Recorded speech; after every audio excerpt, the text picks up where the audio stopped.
Hey guys, today we're going to be checking out Running Out of Time by Toto. It's the opening track off of Toto XIV. The guitar's in standard tuning, and there are really only a few sections to this song, so not too much to learn, but some of the bits are a bit tricky, so they'll probably need a little bit of practice to get them nice and clean. So the opening, you're going to go up, basically an E2 chord. You're going to go E, B, F sharp, which is 7A, 9D, 11G. And then up on the B string, you're going to go G sharp, B, A sharp. Bend down the A sharp with your whammy bar, just dip it a little bit, and then pull off into the G sharp.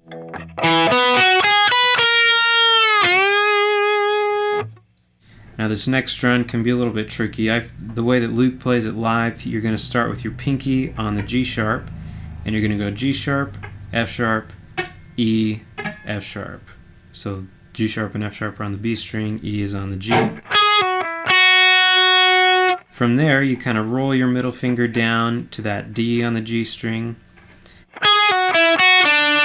From D, you go D sharp or D, C sharp, B, A. Backtrack a little bit, go back up to C sharp, B, A. And then you end it with G, F sharp, E down on the A string. You hit a big G power chord.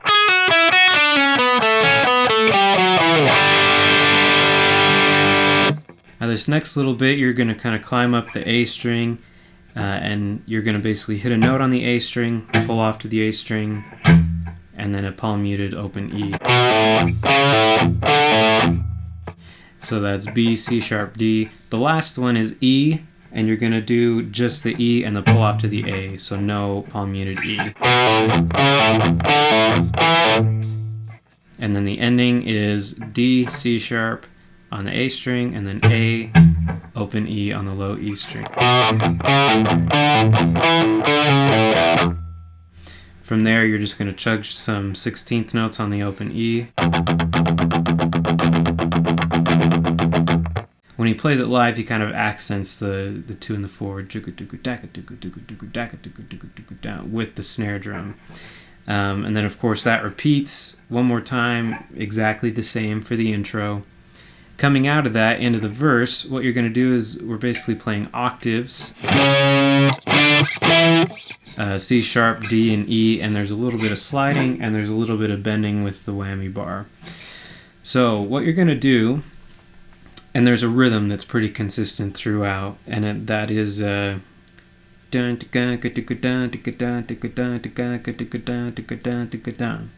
if you watch me in the performance video, you can see how that fits into the song.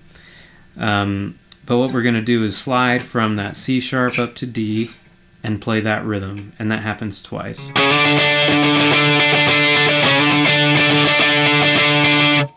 Next we do D up to E, same thing, except the ending is a little bit different. And then here when you hit that last one on beat 4,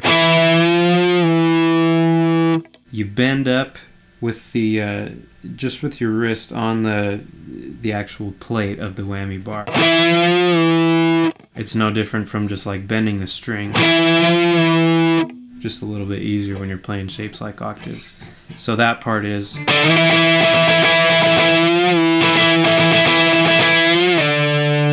Then you repeat the same thing with D and C sharp. Slide back up to E, and this time there's a little figure that happens instead of playing the rhythm the second time. And that figure is E, F, and then open E. And then it's just a really extended E minor triad. So what that is B, G, E, just a normal minor shape. Hit the open E again, and then G, E, those same 2 notes from that triad, just with the E on top instead of the B. Roll down to 9 on the D, and you're going to do B, G, E.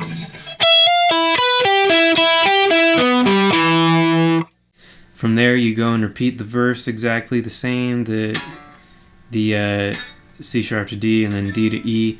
And then the last time of the verse, the last phrase, you're going to switch to like a D sus4 and an E sus4. So that chord, it's a bar chord shape, and what it is 5th fret A, 7th fret D and G.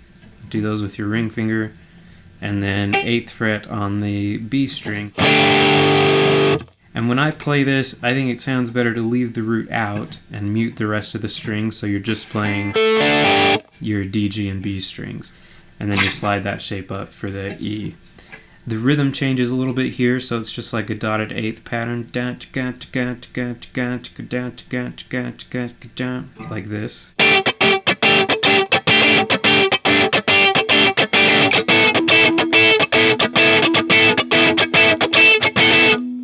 And you're going to do that twice. Now the second time, instead of hitting that last quarter note, you're going to slide down the neck into the chorus.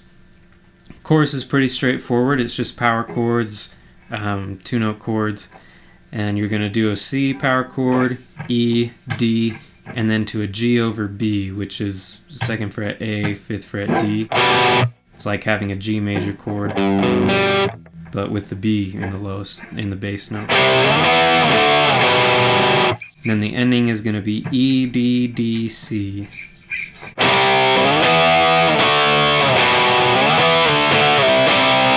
Kind of follows the same rhythm as the vocal there. Second time, you're going to do E or C, E, and then a D over F sharp, which is the same as that G over B, just up on the 9th fret and the 12th fret. And then down to D, and then the same ending, E, D, D, C.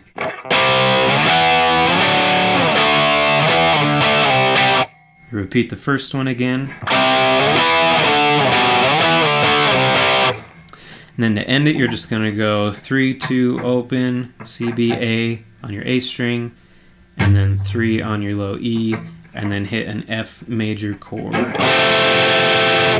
Which live, he plays it like this, basically the bar chord version, but without the either of the E strings in there.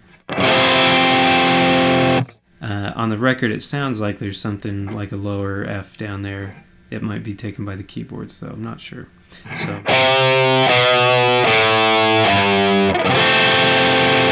And that lines up with the vocal saying, "You'll be on your way." Then you're going to repeat the intro once, verse, chorus, and then the intro one more time. The next section is the solo, which is actually not too difficult, but it sounds really cool. So you're going to do 13 and 16 on the G string. When you play the 13, you want to have the whammy bar already down, so then you're kind of scooping up, and then when you reach the top of that scoop, you're going to hammer onto 16.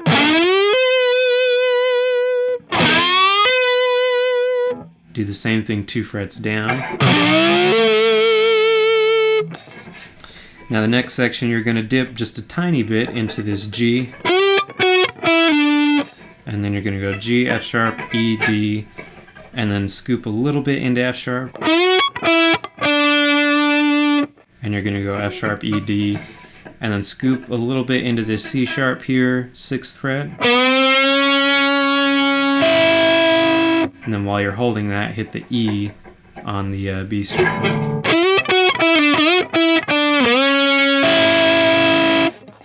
Next part, slide from B to C on the G string, and then 8th down to 5, G to E on the B.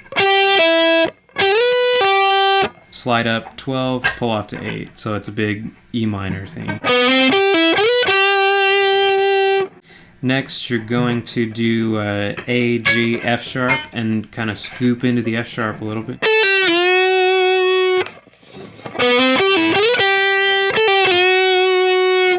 Then you're going to do G, B, D, kind of the top part of an E minor 7 or a G major. And then scoop with the whammy bar while you slide up to this A on the 17th fret. Down to F sharp on the 14th. Bend that and release it. And you want to pick both of those. It's not a smooth. And then 12 slide down to 10, and then ring finger on 12. Now this ending section, it sounds a little bit different on the record than he plays it live. I'm going to show you what he does live. Basically, it's just 3 notes. B, D, E, that's 12, 15 on the B, and 12 on the high E. And it's just those 3 over and over. And what I found works best is to kind of palm mute just slightly the B string, so you can still hammer on those notes.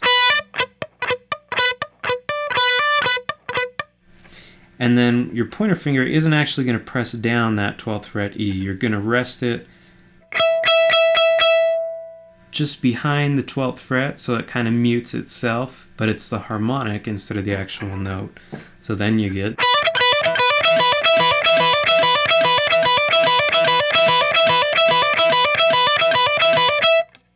And that's what he does. You do that for 6 measures. The ending, you're going to play the chorus one more time, just like we learned it. And then you'll play it one more time, but a little bit different, because it's not going to have any of that part in it. You're just going to play the chords in order and skip that.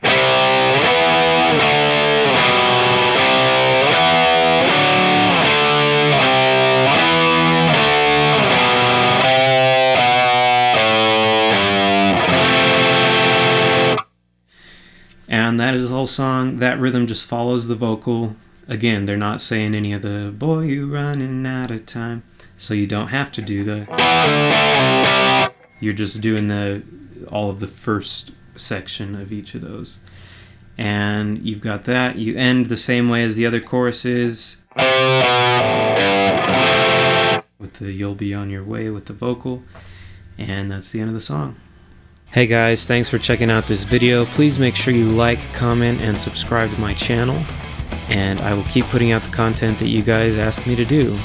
And I want to give a big thanks to Ernie Ball, to Music Man, to Mesa Boogie, and to Fractal Audio for their amazing gear that always keeps me inspired. Thanks again, and see you next time.